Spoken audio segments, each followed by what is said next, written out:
ukajya muri izo nganda ugatwara ibyo inganda zikoresha, warangiza wataha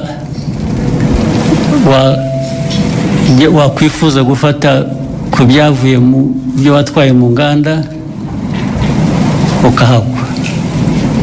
Ibyo ni ubuzima abantu bakwiriye kuba bemera bakurikira. Ariko noneho wenda turavuga ibya hano gusa, nabyo kandi bifite agaciro, nabyo duhereyeho. Ibyo binyobwa byica abantu nta nubwo ari ibikorerwa hano cyangwa ibituruka hano gusa, hari n'ibituruka hanze.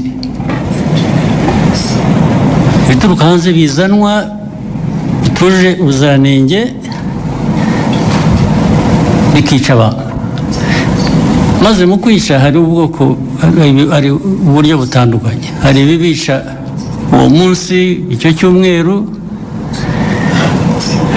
Hari nabo bizica nyuma y'umwaka. Kwica buhoro ukagenda uko binywa bikagenda bikwica kugeza igihe umuntu anogoka nyuma y'umwaka.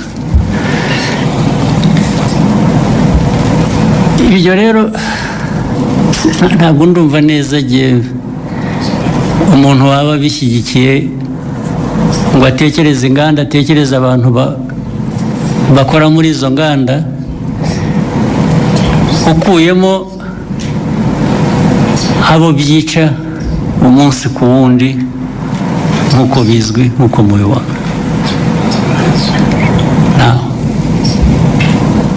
Abo rero reba nk'uruganda cyangwa uburyo abantu bateguye ibyo binyobwa, byaba ari mu ruganda, byaba ari mu rugo, byaba ari hehe,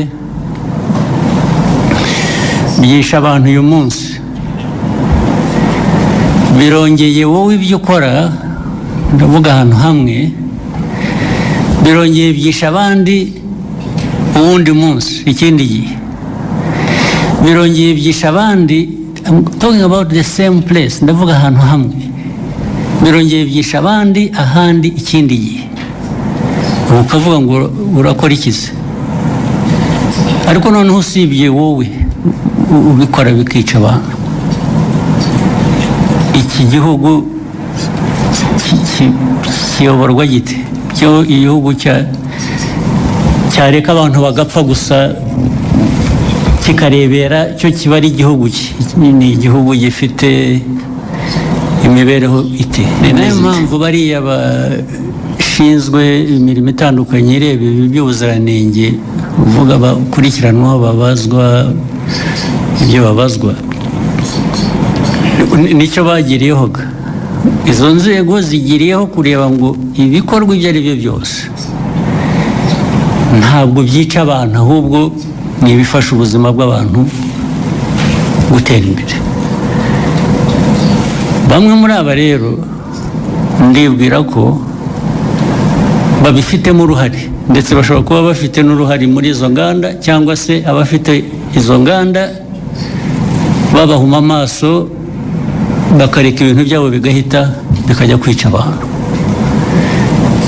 Ibyo niko ntekereza, ariko noneho bazabyisubiririza igihe bakurikiranweho ibyo ngibyo, nibo bazabisubiza, nta wundi wabibasubiriza.